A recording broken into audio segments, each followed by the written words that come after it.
उत्तरकाशी की टनल से सुरक्षित बाहर आए 41 लोगों को बिल्कुल ठीक बाहर निकाला जा चुका है। किसी को कोई खरोच तक नहीं आई है। पर आपने सोचा है कि आखिर इन लोगों को बाहर निकालने वाले कौन हैं? चलिए हम आपको बताते हैं कि आखिर ये लोग किन लोगों की वजह से सुरक्षित बाहर आ सके। सबसे जरूरी और अहम इंसान है नीरज खैरवाल।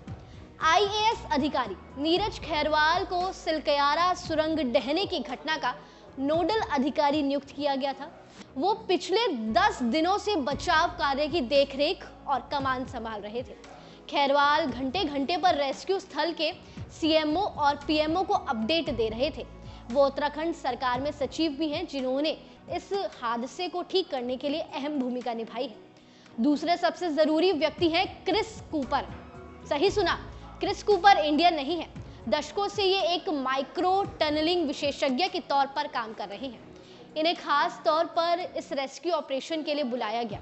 ये 18 नवंबर को मौके पर पहुंचे थे। ऐसे में इनका अनुभव बेहद ही कारगर साबित हुआ। कपूर ने ही कार्य को तेजी से पूरा करवाया और साथ ही साथ काम को पूरा करने पर जोर दिया।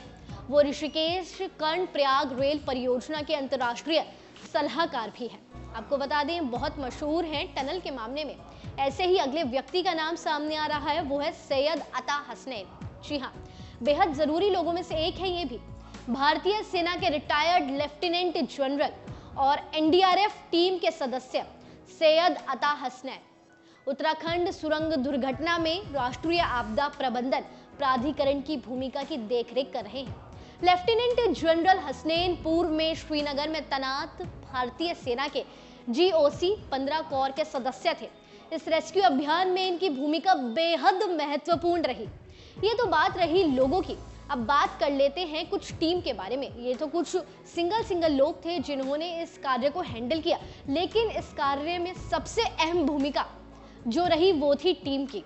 टनल टीम की, टनल विशेषज्ञों की तो अहम भूमिका थी, लेकिन खुदाई की टीम की अहम भूमिका थी।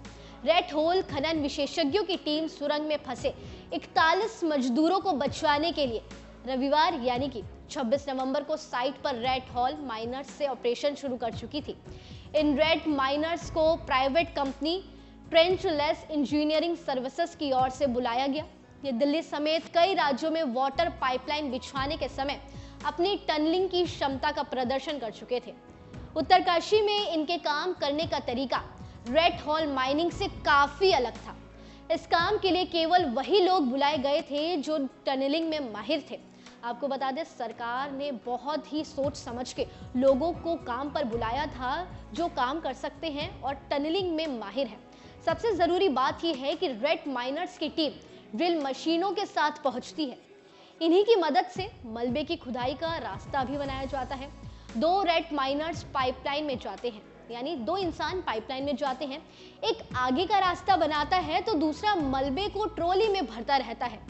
अंदर के 2 लोग जब थक जाते हैं तो बाहर से 2 अंदर जाते हैं।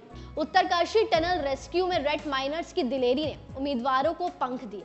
आपको बता दें, इन्हीं के हौसले देखकर लोगों में हौसला आया कि वो ये काम कर सकते हैं। रेस्क्यू साइट पर उनकी एंट्री कुछ वैसे हुई जैसे फिल्म में किसी हीरो की होती है। सब मामला फंस जाने पर हीरो आता है और सब ठीक हो जाता है, वैसे ही ये रेड माइनर्स थे। ये आए और इन्होंने सभी काम ठीक कर दिया। उत्तरकाशी के सुरंग में फंसे मजदूरों को बाहर निकालने में इन माइनर्स की भूमिका किसी नायक से कम नहीं थी। इनकी मेहनत रंग लाई। आपको बता दें, ये था रेड माइनर्स का टीम वर्क और कुछ लोगों का टीम वर्क, जिसकी वजह से सरकार ने इतने बड़े ऑपरेशन को अंजाम दिया और सभी लोग बिना किसी एक खरोच के भी बाहर आ सके 17 से 18 दिनों के बाद। तो जाते जाते आप हमें कमेंट सेक्शन में बताइए कि आपको किस इंसान का काम सबसे ज़्यादा अच्छा लगा, या इस ऑपरेशन के बारे में आपका क्या मानना है, हमें कमेंट सेक्शन में ज़रूर बताएं। और ऐसे तमाम खबरों के लिए जुड़े रहिए न्यूज़ बुक के साथ।